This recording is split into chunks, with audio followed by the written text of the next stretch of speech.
आपल्या सगळ्यांचं पुन्हा एकदा स्वागत। राज्यातील बहुतांशी भागात थंडी कमी झाली आहे, तर काही भागात पावसाला पोषक वातावरणाची निर्मिती होते आहे। राज्यातील काही जिल्ह्यांमध्ये पावसाची शक्यता देखील आहे। तसंच काही ठिकाणी गारपिटीला पोषक वातावरण होत असल्याचं हवामान विभागाचे निवृत्त शास्त्रज्ञ माणिकराव खुळे यांनी सांगितलंय।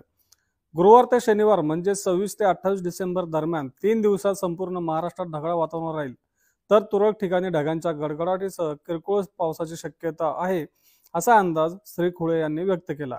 त्यातही विशेषतः नंदुरबार, धुळे, जळगाव, नाशिक, नगर, पुणे, सातारा, कोल्हापूर, सोलापूर, छत्रपती संभाजीनगर, अकोला, अमरावती, नागपूर, वाशिम, गोंदिया, चंद्रपूर, नांदेड, परभणी जिल्ह्यात व लगतच्या परिसरात पावसाची शक्यता अधिक जाणवते, असे खुळे यांनी स्पष्ट केलंय। सध्याच्या वातावरणीय घडामोडी पाहता शुक्रवारी दिनांक 27 डिसेंबरला संपूर्ण मध्य महाराष्ट्र व मराठवाडा तसेच विदर्भातील काही जिल्ह्यात असे एकूण 25 जिल्ह्यांमध्ये तुरळक ठिकाणी किरकोळ गारपिटीची शक्यता देखील जाणवते।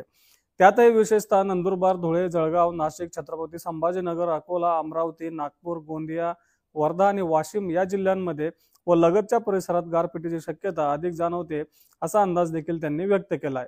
गारपिटीची शक्यता निर्माण होण्याला काही कारण आहेत। 26 डिसेंबर दरम्यान देशात प्रवेशलेले प्रखर पश्चिम प्रकोपाच्या प्रेरित परिणामातून व राजस्थानच्या आग्नेयेला 1.5 ते 2 किलोमीटर उंचीपर्यंतच्या पातळीतील थंड कोरडे चक्रीय वाऱ्यांची तसंच 800 किलोमीटर उंचीपर्यंतच्या खालच्या पातळीतील अरबी समुद्रातून नैऋत्य दिशेकडून आणि बंगालच्या उपसागरातून पूर्व दिशेकडून आलेल्या आर्द्रतायुक्त वाऱ्यांची अशा 3 वाऱ्यांच्या टकरीतून कमी उंचीवरच सांद्रीभवन घडून येऊ शकते। तोच घनीभवन होऊन म्हणजेच थेट द्रवीकरणाची स्टेज लगेचच ओलांडून घनीभवन होऊन गारपीट होण्याची शक्यता निर्माण झाली आहे, असं देखील खुळे यांनी स्पष्ट केलंय। आज राज्यातील काही भागात ढगाळ हवामानाचा अंदाज आहे। तसंच बुधवारी आणि गुरुवारी ढगाळ वातावरणासह थंडी कमी होऊन संपूर्ण महाराष्ट्रात उबदारपणा जाणवेल।